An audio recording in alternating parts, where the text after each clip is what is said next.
Hello, Gooners. Hello, football fans, and welcome to In the North Bank, where we are doing a tactical breakdown of Benjiman Sesko. Just before I start, though, and introduce my guest, you all know who he is, but I've still got to introduce him. Don't forget to give us a like, a share, a subscribe, because it helps with the algorithm, and you'll be helping the channel out as well. But how you doing, Rich? How's it going, mate? The man, the myth, the legend, a god amongst men. I'm doing brilliant, thank you. And yourself? Good, yeah, I'm good. Right, I'm actually on the fence with this guy because I don't really know that much about him, so I'm going to learn some stuff today. I think totally. But let's start with his profile, yeah. Yeah. Well, he's 21. He's 6'4". He's right-footed, but can use both. Can use his left foot, and he's pretty good in the air for somebody that tall. You'd hope so. He's a forward who's appeared in 27 matches this season in the Bundesliga, playing a total of 2,001 minutes. He scores on average 0.49 goals every 90 minutes that he is on the pitch.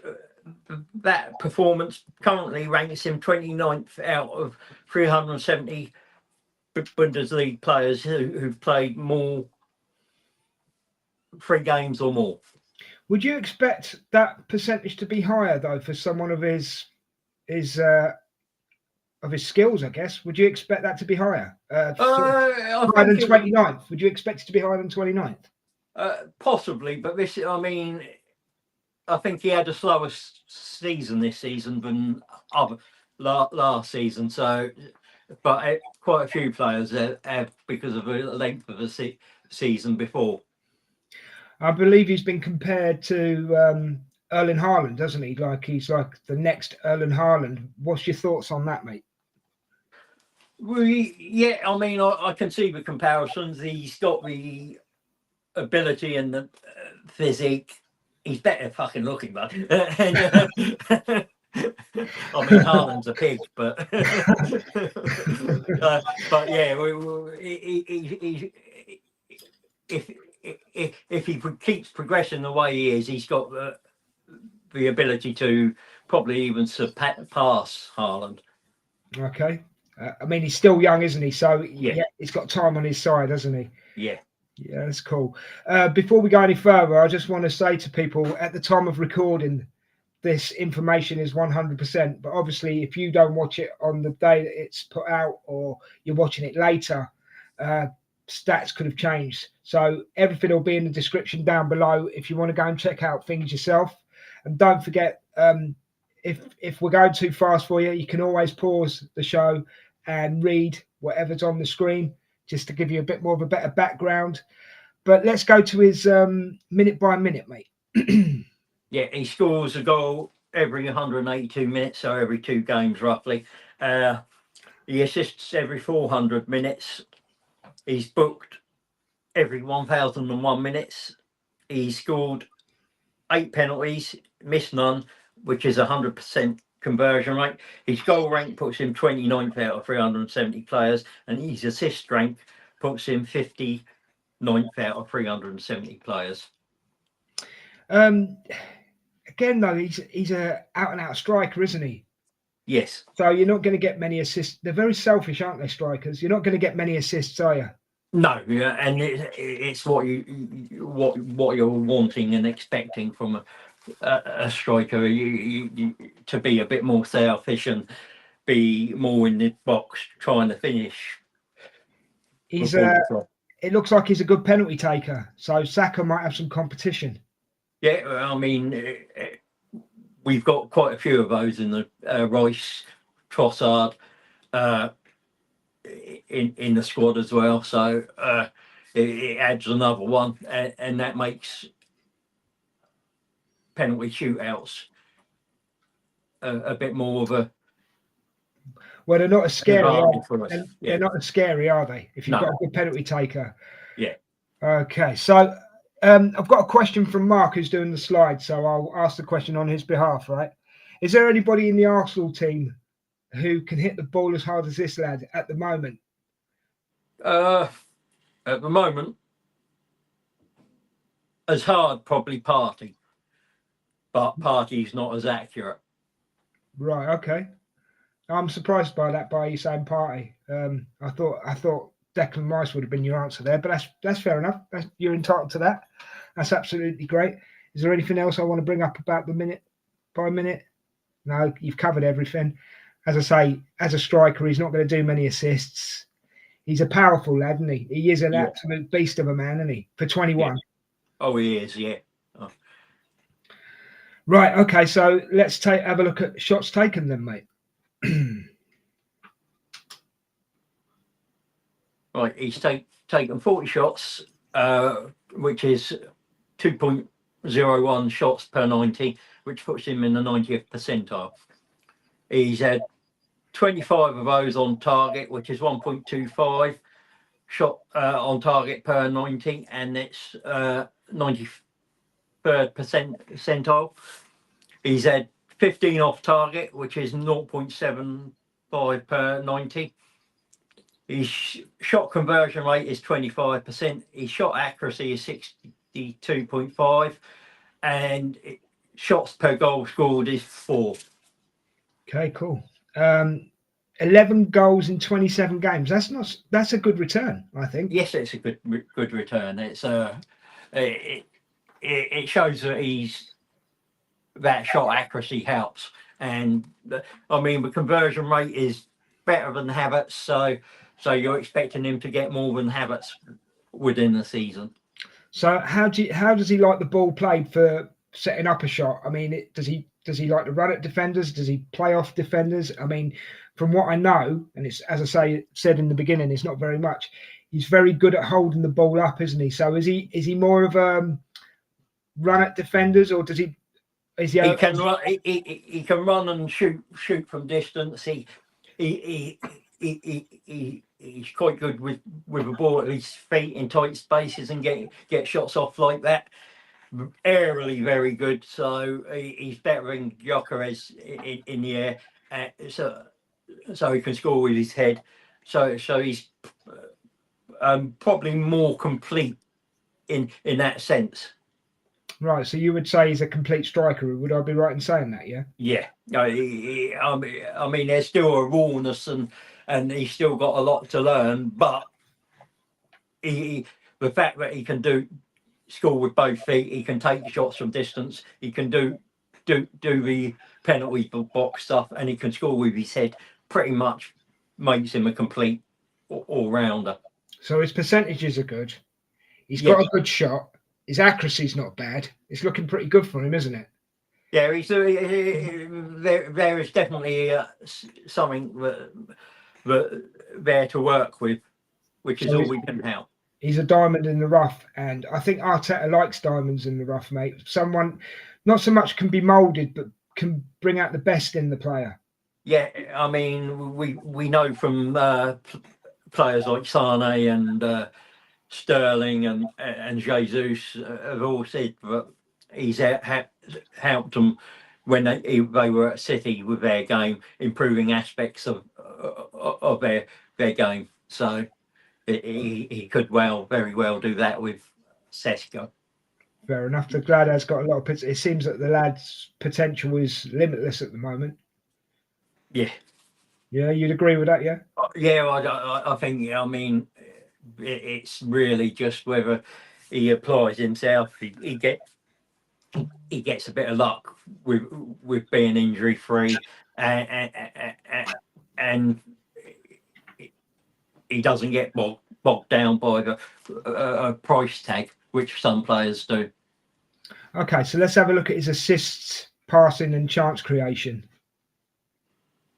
Yeah, so he's had 5 assists, which is 0.22, which puts him in the 89th percentile for a striker. That's not bad. His expected assist is 3.43, which puts him in the 59th percentile.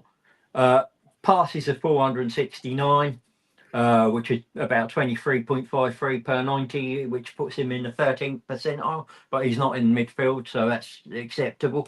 He has 317 successful passes, a pass completion rate of 67.59%.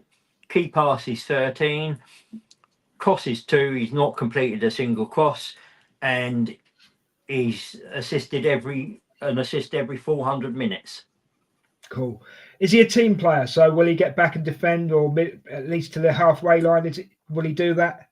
Yeah, I mean, he's adaptable, so he'll press, he'll drop back deep and get into a middle low block. He will adapt to what the team needs. Fair enough. Fair enough. Right, I've got another question from Mark. If we face a low block, will Sesko's ball striking beat the low block? I think it's more the ability in tight spaces to get shots away with good quick feet movement and to work a space. The long shot will help, especially if he's that low block's not set, but it's that ability to work in tight spaces more likely to undo the low block. Is he good with the ball at his feet, mate? Yeah, he is. His touch is pretty good.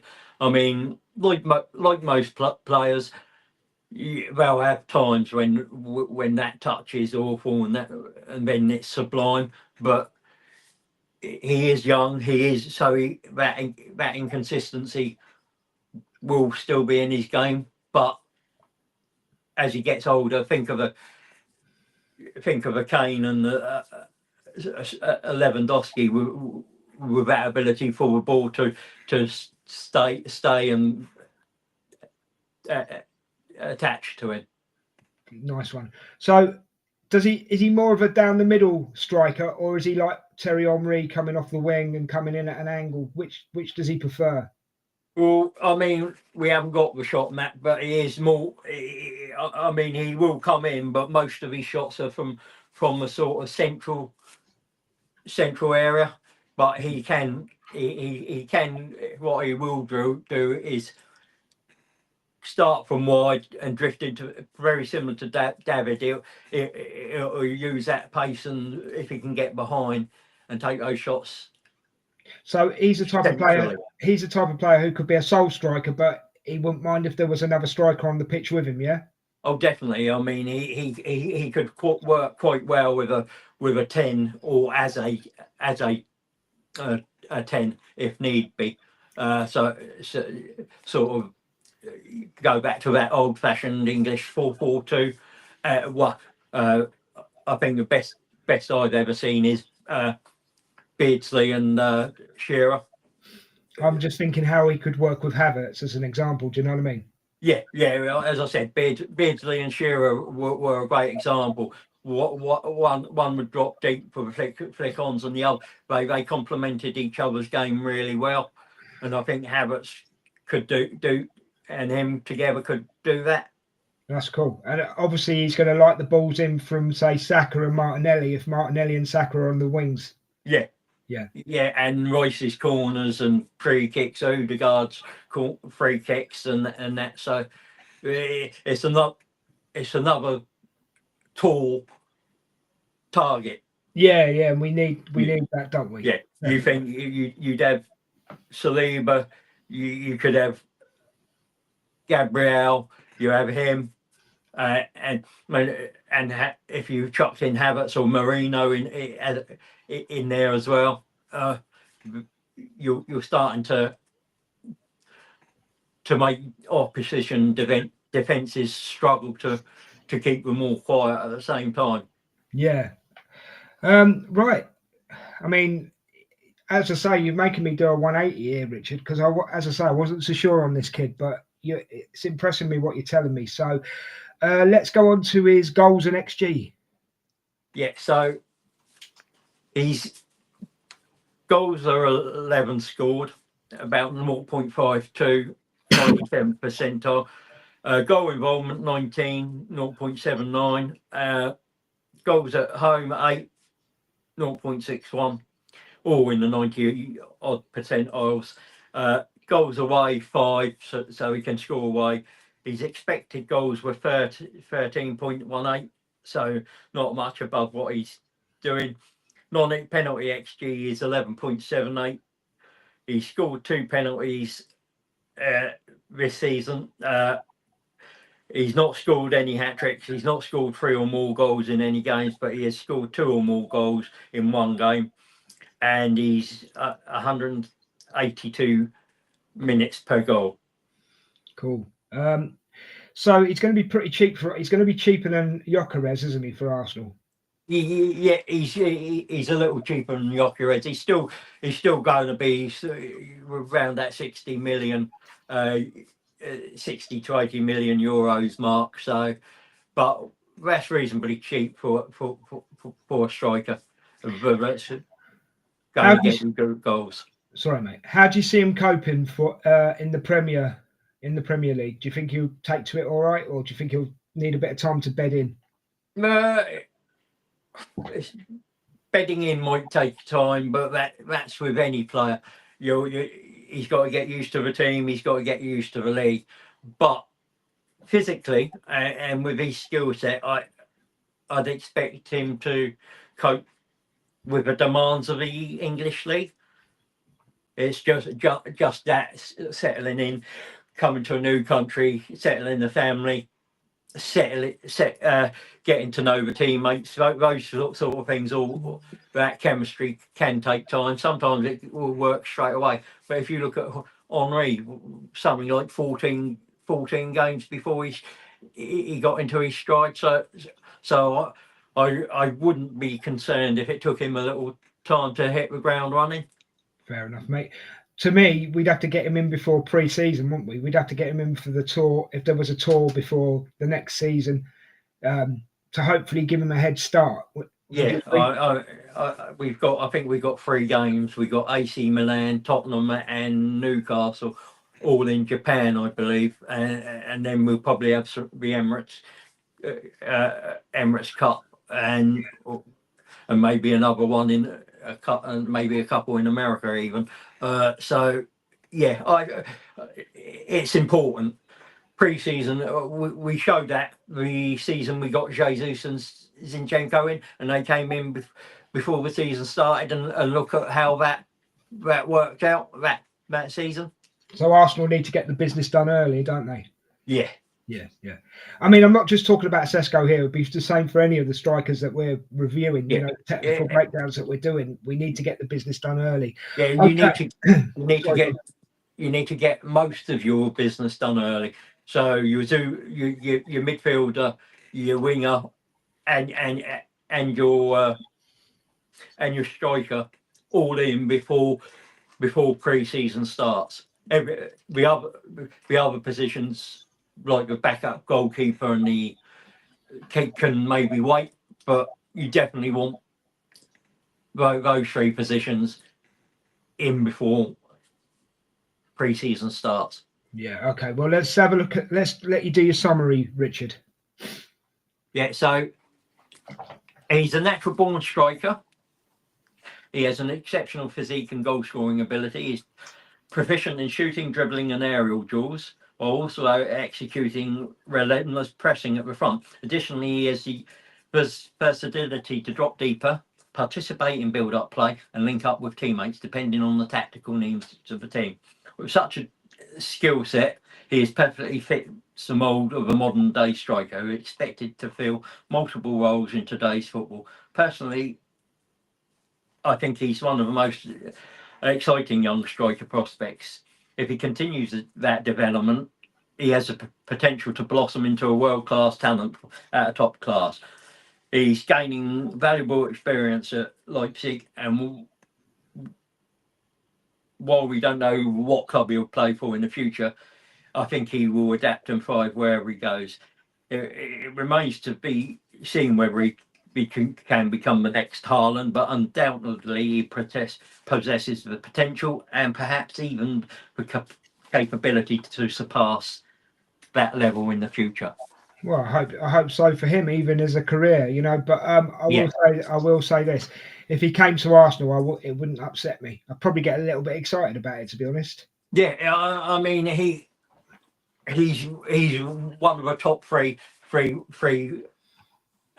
target strikers I'd want in. I mean, Isak is probably that number one, but you could put him and Gyokeres as second or third quite easily, and it wouldn't bother me which one would be second or third choice there. Well, mate, I think we've come to the end of this one. So before I say goodbye to you, oh no, sorry, my apologies. The next player we're looking at is Ollie Watkins. I forgot about that slide, my bad. So the next player tactical breakdown is Ollie Watkins. I'll save my thoughts on Ollie Watkins for that show. But before we go, guys, I've just got to say something about the sponsors. Zenith Coins, don't forget, get yourself involved. You just have to, there's a link in the description where you have to click on. It takes 2 seconds, just sub to the channel and then put your name, your details, and ask a couple more questions and you're in the draw. And it's for a great set from Zenith Coins called the Invincibles. It's worth £150. It's worth going in for. If you're a collector or you're just starting your collection, it'd be a good idea to do that competition. But there you go. As I say, details in the description. And I just want to thank Statman Rich for this show, mate. Brilliant show. Brilliant as always. Thanks for all the research you do. You put hours in. Much appreciated. And a big thank you to Mark for doing the slides. Okay. Thank you too. Don't forget, on Sunday we've got a watch. We've got a watch along. But I'll tell you more about that in another show. Take care of yourselves, and till next time. Goodbye.